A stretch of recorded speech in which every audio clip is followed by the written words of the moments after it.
With all of the hype of the 2023 amusement park season and the new rides such as Wildcats Revenge and Airy Force 1, many people are looking past some of the 2024 editions. One of these additions is a ride I recently rediscovered, and a coaster that looks like a contender for one of the best coasters in all of Europe. Here's my complete analysis of a coaster that needs to be talked about more, Voltron at Europa Park.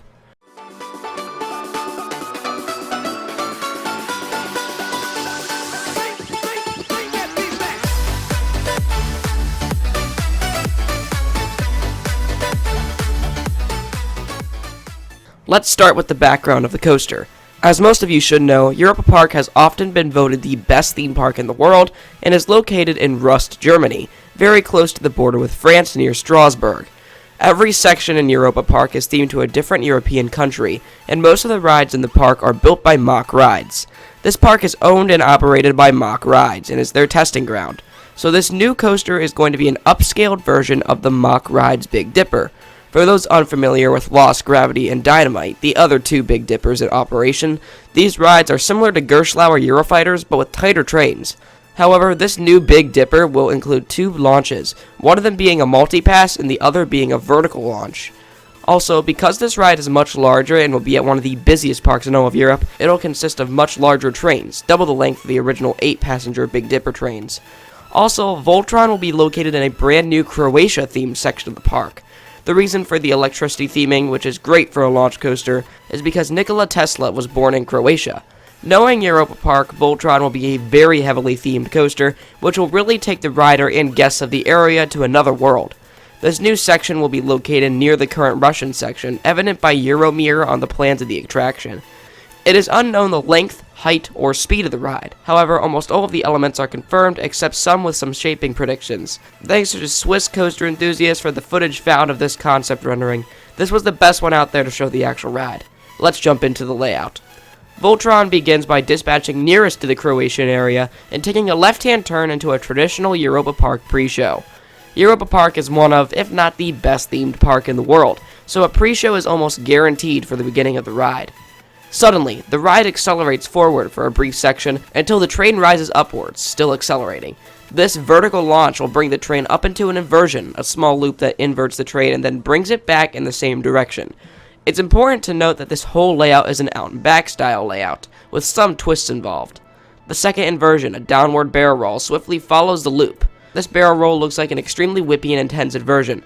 I wouldn't be surprised if this is compared to some of the highest ranking inversions in the world, maybe even Velocicoaster's Mosasaurus roll. Following is one of the fastest paced airtime hills in Europe. Europe isn't really a continent with a lot of airtime focused rides, but this ride will change that. This airtime hill hauls into the third inversion, an Immelman. This Immelman will cause some decent positives in the valley and a good whip out for the back cars. The whip out leads to a nearly identical element. This element is almost an Immelman, but the whip out comes a little early, causing a non-inverting element and a weak floater moment on the exit. This mix of forces and a fast-paced beginning sets the stage for the quick elements to come. After this mess of tracking at the beginning of the ride, Voltron goes into the out and back portion. This section begins with a small 0G stall. This has little hang time, but two strong whips in and out of the elements. The shaping on this element, however, is still unknown. To spice up the forces, following the hanging sensation is a sustained floater hill with a whip near the end of the hill. This is another element where the exact profiling is still unknown. So far, Voltron's beginning looks absolutely phenomenal. With the other rides in the park being mostly family coasters, Voltron really spices up the other forces and experiences found in the park. But more on my thoughts later, let's continue with the layout. Voltron continues its mix of forces with a twisted airtime hill. Similar to Mystic Timber's elements, the train rises into an airtime hill which whips on the apex, causing both sustained airtime and lateral Gs. The first half of the ride concludes with a turn over a building into a dive loop. The dive loop has some okay hang time near the beginning, and a tight valley into the mid-course brake run. Again, with Europa Park theming, it is assumed that a show scene will be present in this waiting area during the turntable element. And to fit with the trend of thrills currently, Voltron must include a swing launch like all other coasters around now. Launching forward, the train rolls back down a top hat, causing great negatives. Then the train accelerates backwards down the same track, leading up into a sustained airtime pop backward. Then, accelerating forward once more, guests finally reach the top of the hill, turning 90 degrees to the left in the middle of the top hat. Concluding the top hat is another turn over the maintenance shed next to the turntable. This turn leads into a strong ejector hill, one of the strongest on the ride and probably the strongest in the park, over the previous turntable. Unfortunately, the next two elements are still unknown. However, we do know the path the train will follow. It will head back towards the station on a return run. The concept used predicts an off-axis hill and an overbank turn. I think that the off-axis airtime hill fits the ride perfectly, but I think a Stengel dive, as seen on Copperhead Strike at Carowinds, would be a great fit for the second element. It would rise, do the overbank without turning, and then dive back down, causing a whippy moment but a little bit of hang time to mix up the forces after multiple airtime moments in a row. What is known is that a double up will follow this Stengel dive. The first pop looks to be very quick but also very snappy, with the second being less forceful. The layout here describes a curvy roll, and while the shaping is unknown, I think the concept by Swiss and coaster enthusiasts shows what it will look like perfectly. Riders take an almost corkscrew-like inversion, just without the elevation change. The train flips in a hang time filled element before a downward helix. These helixes I think are a little overused but are still fun to experience. These concluding elements are known but the shaping is unknown.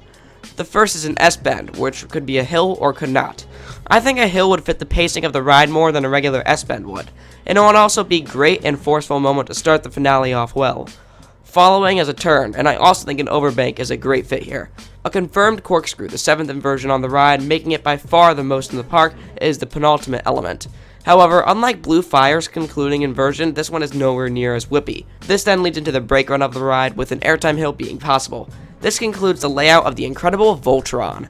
In my opinion, Voltron looks absolutely incredible. A launch coaster fitting into the park's lineup may be questionable, considering another mock ride's launch coasters in the exact same park.